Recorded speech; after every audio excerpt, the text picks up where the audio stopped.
My definition of addiction is something that you can't stop, right? And most people who struggle from addictions are trying to regulate and alter their internal state. Now, you and I have been hypnotized and conditioned into believing that change happens outside of us.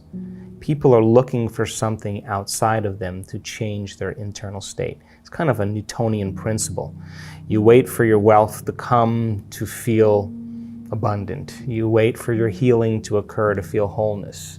You wait for your success to show up so you feel empowered. You wait for your new relationship to show up to feel love. You're waiting for the event outside of you to happen to change how you feel inside of you. That's cause and effect. And we're conditioned based on consumerism and marketing and programming that that's the way it works. To get something to relieve yourself. And the problem with that is that people begin to confuse true happiness with pleasure, and they're not the same thing.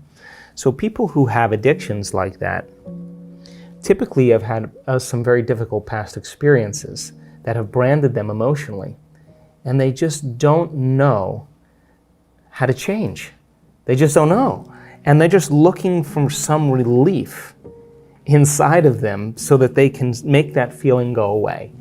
So we can become distracted by our external environment for a period of time, But then when you realize that the sports car or the new wardrobe or the vacation or the whatever people do to try to make the feeling go away, the novelty of that thing outside of us wears off because we're trying to re-identify with our environment.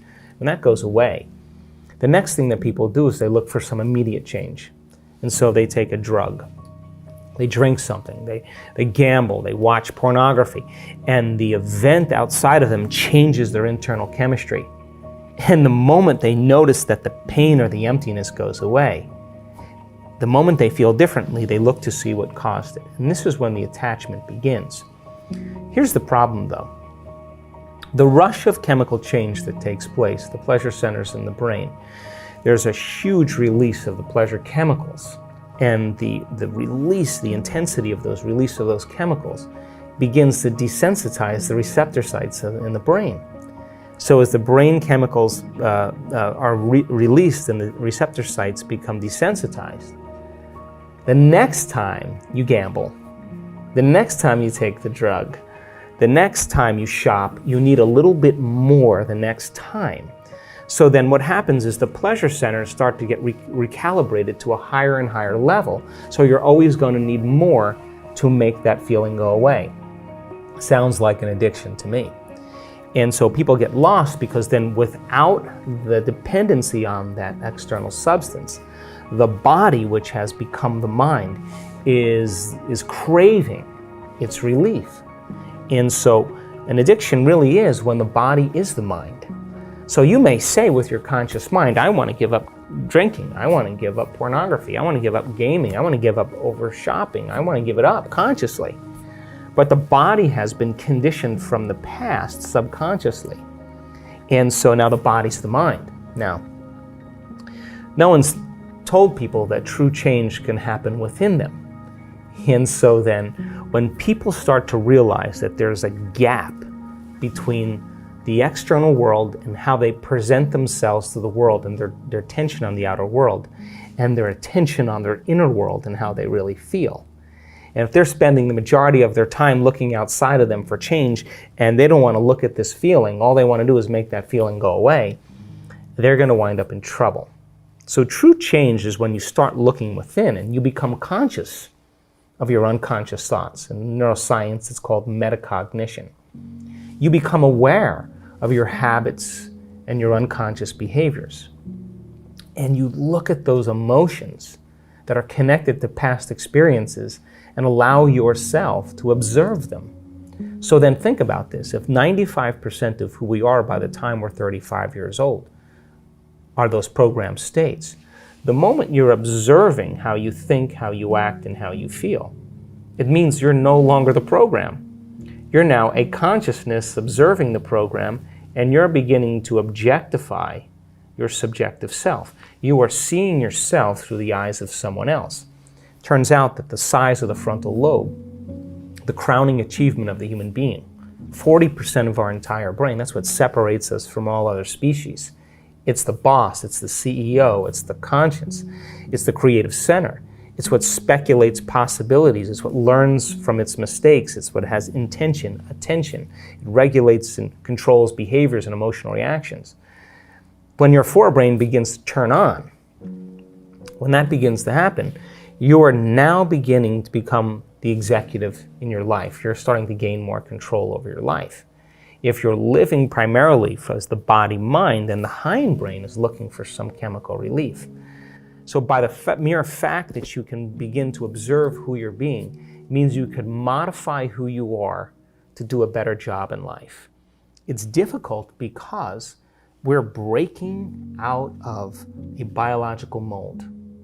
It's difficult because most people don't know that they have within their reach all the tools to do it.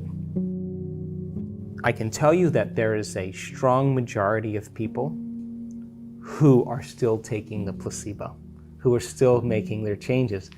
Because we know that, like in a Parkinson's study, you give Parkinson's patients a placebo and more than 50% of them, their intention tremors go away. But if you take those people after they're making 200 times the amount of dopamine by getting a saline injection or an injection of distilled water, they're making their own dopamine, and Parkinson's is a deficiency in dopamine.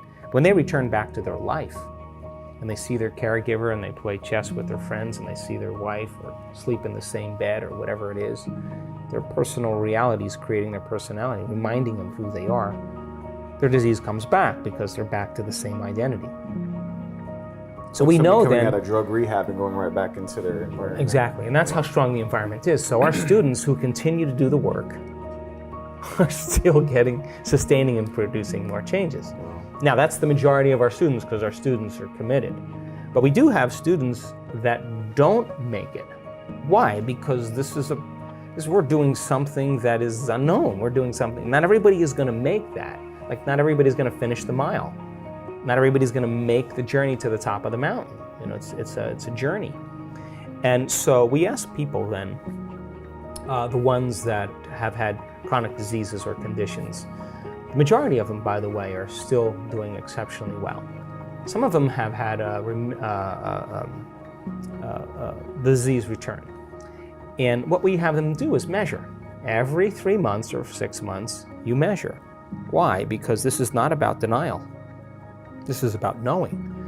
So the people who have had some conditions return, we ask them to measure, and then we ask them to go at it again. And if their values aren't changing, we ask them to intervene with other medical means or whatever they need to improve. So the ones that have had the healings, though, the majority of them are still doing exceptionally well. Some of them that stop taking the placebo or they lose their job, they lose their mother, they lose their life, and they get stressed, and they go back to their old self. Well, it's a matter of time when we're going to start seeing some of those conditions return.